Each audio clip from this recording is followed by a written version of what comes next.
Johnny Depp took the stand again on Wednesday in the $50 million defamation suit against his ex-wife, Amber Heard. He told jurors she emotionally and physically abused him during their 2-year marriage. The suit is a response to Heard's 2018 op-ed in the Washington Post, where she wrote she had become the public figure representing domestic abuse.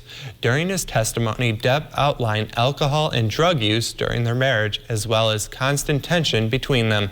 He denied that he was ever physically threatening or abusive, instead claiming that Heard had a need for conflict and violence. That led, he says, to Heard physical attacking him. He told jurors that he would lock himself in a bedroom or bathroom to avoid the fighting. Heard has filed a $100 million countersuit charging Depp with defamation. This trial is expected to last at least 2 weeks. 5 bodies were found in a Duluth, Minnesota home on Wednesday. The bodies were found in an East Hillside neighborhood home. The suspect was among the deceased. Officers were initially called to the residence in regards to a welfare check, and police say the suspect had access to weapons. Along with the 5 people, a dog was also shot and killed. Officials did not immediately say how the people died or how they were connected. However, they did state that there is no longer a threat to the public. And as expected, the Department of Justice announced Wednesday that it has officially filed a notice to appeal a federal judge's ruling to end the mask mandate on planes, trains, and public transit systems. The DOJ and the Centers for Disease Control and Prevention disagree with Monday's decision to remove the mask mandates. The Justice Department's appeal was filed after the CDC recommended to keep the mask requirements in place.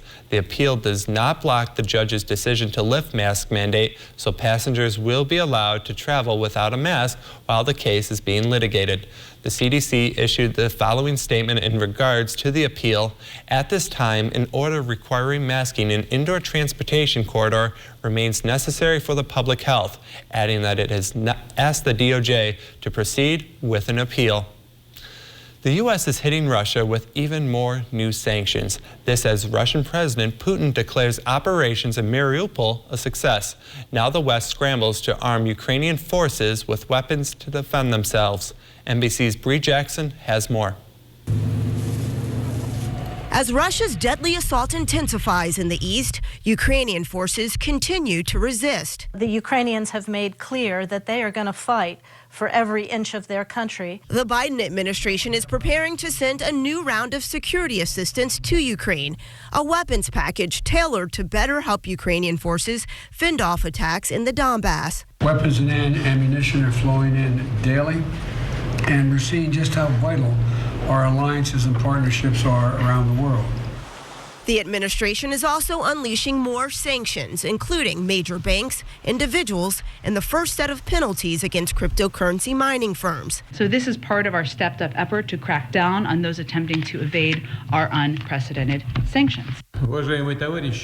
Russia now saying it test-launched its new nuclear-capable intercontinental ballistic missile. Putin boasting it makes those who threaten Russia think twice. The Pentagon says Russia notified the U.S. in advance and that the test was routine and not a threat to the U.S. or its allies.